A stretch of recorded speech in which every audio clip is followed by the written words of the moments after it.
Greg, are you buying that the Seahawks can make this work with Russell Wilson? I am buying that the Seahawks can make this work because they have no other choice and no other option but to make it work. You don't have one of the best quarterbacks in all of football and not try your best and not give every effort to make it work. Now, does that mean they are going to win? No, it does not, because I truly believe that when you look at the way this team has been configured and when you look at from the coaching and what side of the ball Pete Carroll gives the most attention to, it's that defensive side of the ball. And then his style that he wants to play with offensively is more of a managing perspective.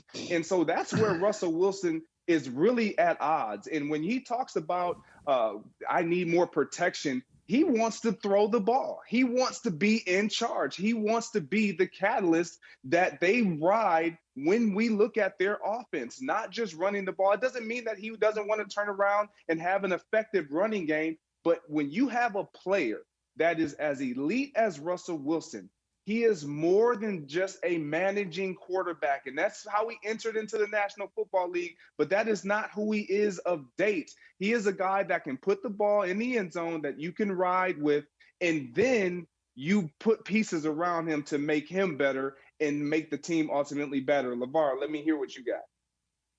Well, I'm buying it, but my take on this is really not about Russell Wilson being at odds with the Seattle Seahawks. This is about Russell Wilson asserting himself in conversations like what Aaron Rodgers was a part of a year ago.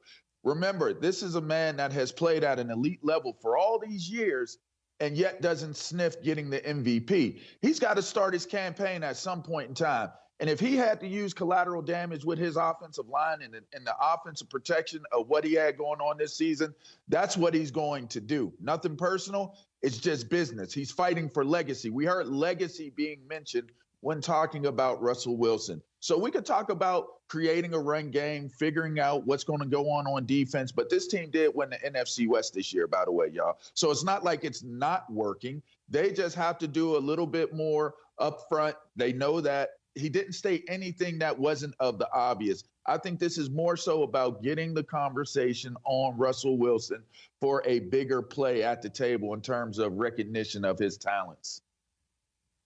Yeah, I agree. Bad, Look, Chris. they got no choice but to make this work. Yeah, so what you do is you make your future Hall of Fame quarterback happy. It's as simple as that. From what the reports are saying, he went to the Seahawks and tried to talk to them privately about getting him some better pass protection, about making the offense a little bit more innovative, and he didn't like the response that he got. So then he went public, and I think we need to get used to more football players going public with their gripes, because I think Russell Wilson is looking at an Aaron Rodgers and saying, you don't get much better than Aaron Rodgers, but he hasn't gotten close to a Super Bowl in the last decade. And that's because the team hasn't built around him. Then he looks at Tom Brady and all the guys he brought with him to Tampa and how the team accommodated him and they win a Super Bowl. I think Russ kind of feels like the Seahawks might be content just being relevant. They got a Super Bowl. You know, that's a city where the fan base is rabid, and they're going to always be rabid as long as you're a relevant team getting to the playoffs. And Russ is saying, no, I am not going to be satisfied with that. He's looking at Pat Mahomes and the innovation that he has in his offense. He's looking at how Matt LaFleur helped rejuvenate Aaron Rodgers' career.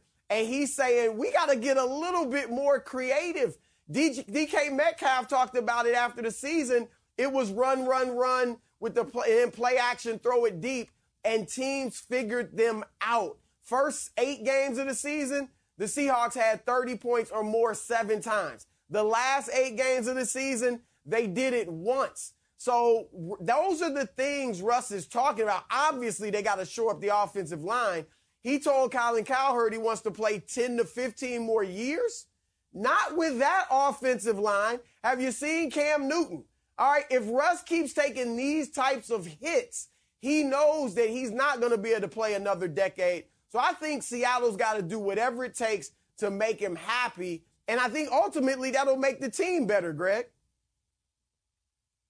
I hear you, and I agree to an extent. But the reason why I talk about, do they really want to win? It's not that, yes, LaVar, they won the NFC West. Yes, that's great. But as Chris mentioned, yeah, they're gonna always be relevant, and that is good for a lot of players. But when you are one of the best in the business, that is not it. To your point, LaVar, about legacy, you have to start to stack those successes. And he has already won a Super Bowl early in his career, got to a second, and then has not sniffed anything else. You talked about Aaron Rodgers and what he's not been able to do.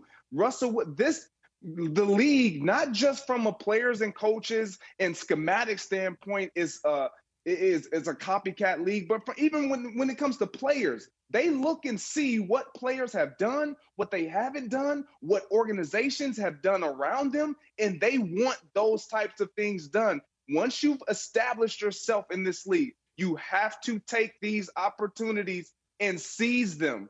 LaVar, you know and I know, when you play in this league behind that mask, specifically at that quarterback position, if you don't speak up and say what you want, it will not happen.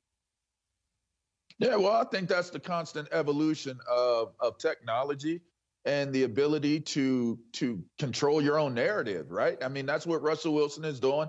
That's what many of these players are doing these days. Tom Brady, you name it. Everybody is leveraging the platforms that are out there for them to be influencers. They can actually reach a larger audience than the team sometimes. So you got to believe that those are the things that are going to take place. But, one thing that you said, Broussard, that I want to address that I think is pretty interesting is the idea of coming out and talking about that our offense was figured out. We were predictable. It's interesting because when you look at the best teams in the league, you look at Kansas City this year, they were predictable. I mean, if you looked at what they did, they ran jet sweeps. They moved you around. They did trickeration coming back to the center of the field. They like crossing. They like slanting. They like sitting in the center of the field. And no one could figure it out, even though it's not a complex idea of how you run your offense.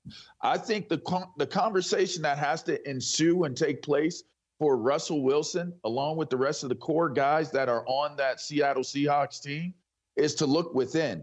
All of the greatest players I've been around, I don't have the opportunity to say or boast that I was in a Super Bowl, but I have played with plenty of Hall of Famers.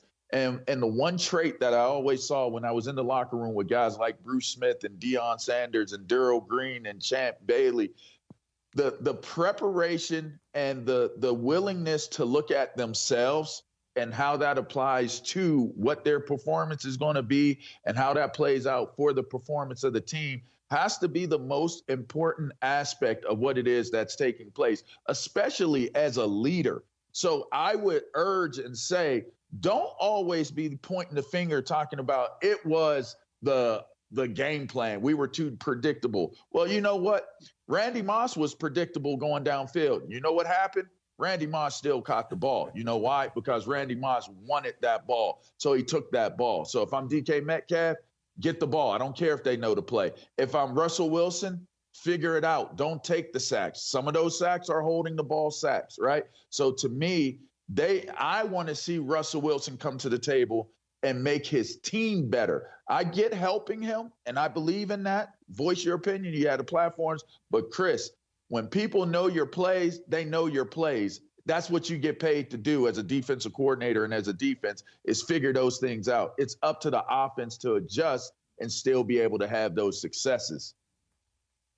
Well, LaVar, I am wondering, to your point, how the offensive line in Seattle reacts to this. Now, as an observer, I had no problem with what Russell did and what he said because he is right. You're right. Obviously, he holds the ball. He extends plays, so some of those sacks are on him. However, he's been sacked 394 times since he entered the league. That's more than any other quarterback since the merger about 50 years ago. So he was right.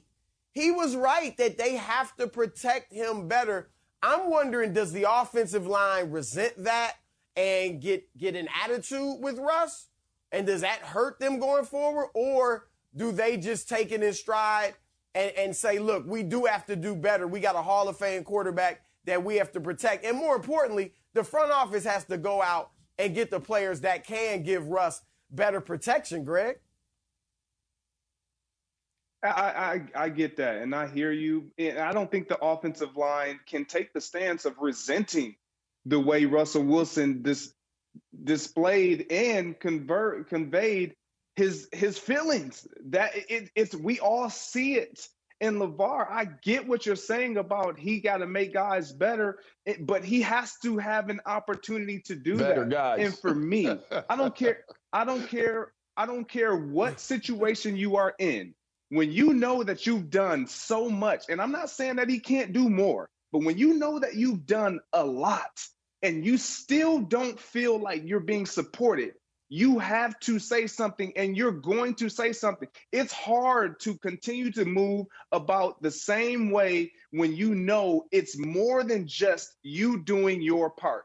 It's other pieces. This is the ultimate team sport. You and I both know it. And if A doesn't connect with B, then C will never happen. And so for me, Russell Wilson, it starts with him speaking his mind. But we know he has to play well, but so does the other pieces and parts around him. And that's all he's saying. Give me more support, and I will give you even more than what I've given you. I will have the opportunity to give you more than what I've given you. Thanks for watching. Subscribe here to get the latest from the show. Also, be sure to check out more of the best clips from First Things First, or go watch a few segments from our other shows on FS1.